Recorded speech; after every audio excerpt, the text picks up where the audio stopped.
Hey everybody, welcome back to the Wolf Pit with another episode of What Are We Eating? A good old cheeseburger or pizza are always a great, quick, and delicious easy meal go-to. The smell of burgers either cooking on the grill or on a flat top, or the aroma of a fresh baked pizza baking in a grill or oven get your taste buds ready to party and the drool flowing. But sometimes you just want a snack and you don't have the time or appetite for a whole burger or the time or appetite for a pizza. I'm obviously speaking for other people because I always have the time and appetite for a burger. I'm not as crazy about pizza as I am burgers, so that's probably true for me. That's when you reach for burger toast and pizza toast, the delicious topping for your toast. Yes, for some reason, this exists, but I guess it's no different than potted meat or Underwood meat spreads. I want to thank the subscriber who sent these to me from across the pond. I apologize, I cannot find your name. But thank you very much for taking the time and the money to send these to me. I really appreciate it. Let's go over the burger toast first. Both the burger toast and the pizza toast are products of the European Union. Both cans are 120 grams, which equates to 4.2 ounces. See, and you thought this was only a food channel, but it's also a math channel too. You're learning something. Well, I am too. Thanks to Google. The beef burger flavor savory spread's first ingredient is water, which pretty much tells me there's a lot of emulsification of the ingredients, which at first aren't bad, but even in the EU, they put TVP in their foods. They just call it soya vegetable protein. And as you all know, textured vegetable protein, it's my favorite when mixed with other meats. That spongy texture, it's delicious. Per 100 grams, which is almost the whole can, there's 194 calories, 14.8 grams of total fat, 5.9 grams of saturated fat, 8.9 carbohydrates, 2 grams of sugars, 4 grams of fiber, 6.2 grams of protein, and 1 gram of salt, which equates to 388 milligrams of sodium, which to me is surprisingly low for this type of product. Let's get it open and see what we have in store for our toast. But before we open it, let's look at the Best By date. And yes, if it's any good, it would make for a relatively long food storage item. When I opened it up, the first thing I thought of was a combination of potted meat and refried beans. And honestly, it kind of smelled like it too. And if you think about it, that's not really a bad combination. That is, if you love potted meat like I do. When I mixed it up, I really got that refried bean effect. Kind of a rubbery texture at first, then it somewhat smoothed out the more you mixed it. After it was all mixed up, it kind of resembled canned chili. And I kind of guess that's what you would have if you mix potted meat with refried beans. A blended, very processed, emulsified chili. When I gave it a taste, it was like Satan himself prepared the first bite. And I got what had to be the biggest piece of soy protein in the can. Nothing like eating a sponge. Yum. But other than that, it was okay. Not really a lot of flavor, but no burger flavor at all to speak of. If I really had to describe the flavor on its own, even though I've mentioned it looked like it, I'd say the taste reminds me of a very bland canned chili. In order to create a delicious burger snack in minutes, I need to spread on hot toast, add a slice of cheese, and grill until cheese melts, and then as Chef John would say, enjoy. So that's what I'm gonna do.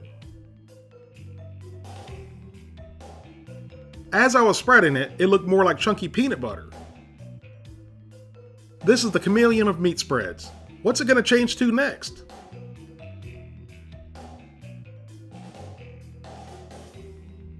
Finally, add a wonderful piece of American plastic cheese. Now for the pizza toast topping. The pizza flavor savory spread ingredients, again, start with water, and the ever popular, mechanically separated chicken. Something just came to me. Why is chicken the only thing that's always mechanically separated? I can't recall ever seeing pork or beef being mechanically separated, but I could be wrong. I was wrong once before. And again, we have soya vegetable protein. What would processed food be without it? Per 100 grams, there's 139 calories, 7.1 grams of total fat, 2.4 grams of saturated fat, 12.6 carbohydrates, 4.8 grams of sugars, 1.1 gram of fiber, 5.7 grams of protein, and 1.2 grams of salt, or 466 milligrams of sodium. Let's get it out, check the date, and open it up. Again, it has a long shelf life, so it's another good food storage item, if it's any good. Not surprisingly, this looks like pizza sauce. Duh! What else would you put on pizza toast?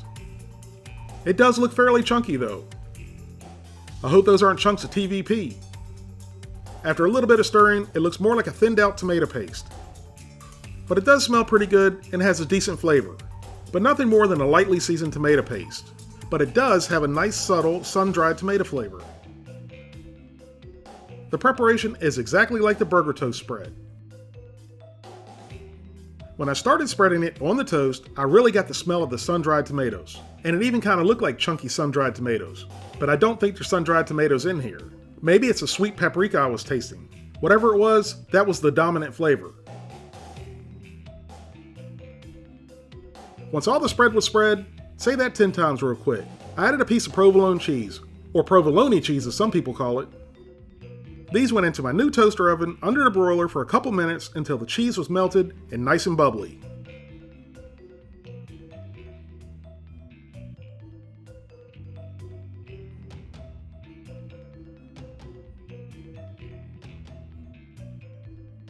After a couple minutes under the broiler, our burger and pizza toast were done. And I've got to say, the heat really woke up the aroma of the spreads even though they were covered up with cheese. They were smelling really good in the hood. The burger toast spread, again, to me looks like chili. And this looks more like chili cheese toast than burger toast, which isn't necessarily a bad thing. There's something about American cheese when it gets that slight char on it that I love. When I was in elementary school in North Carolina, they would serve cheese toast for breakfast that was slightly burnt, and I absolutely loved it. I took my first bite, and had I been blindfolded, I would have told you this is exactly what I've been saying it looked like, and somewhat tasted like all along. Bland canned chili. It's not bad, but it's not great either.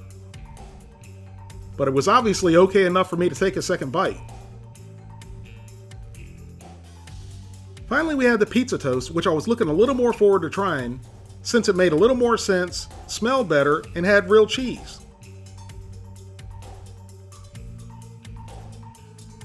The heat definitely intensified and brought out more of the tomato flavor, but now rather than tasting somewhat like delicious sun-dried tomatoes, it tasted more like canned tomato paste, like a real concentrated, almost overpowering tomato and meadow flavor.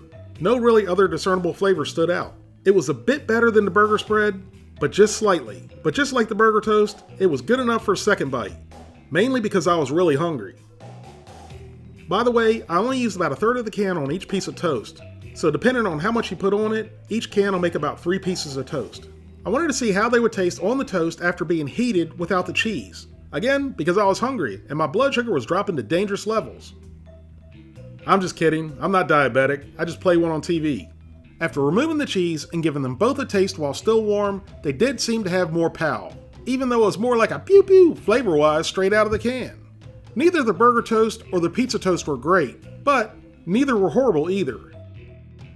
I think they were both a neat idea, but as most processed foods are, they were affected by poor, cheap, low-grade production. Even though it's equally low-grade, or maybe even lower grade, I'll stick with potted meat and the somewhat mid-grade Underwood spreads over the burger spread. And I'd simply buy some pizza sauce instead of the pizza spread. Even with that said, I've had much worse, so I'm going to give the burger spread a 3 out of 10, and the pizza spread a 4 out of 10. If you'd like to help support the Wolf Pit, please consider being a patron. You can pledge as little as $1 a month, that's only $12 for the whole year. Or you can pledge more, that's up to you. Either way, every little bit's appreciated and helps me produce more high quality videos more often for you, the people. Thank you all very much for watching. Please don't forget to like this video and subscribe, and I'll see you soon.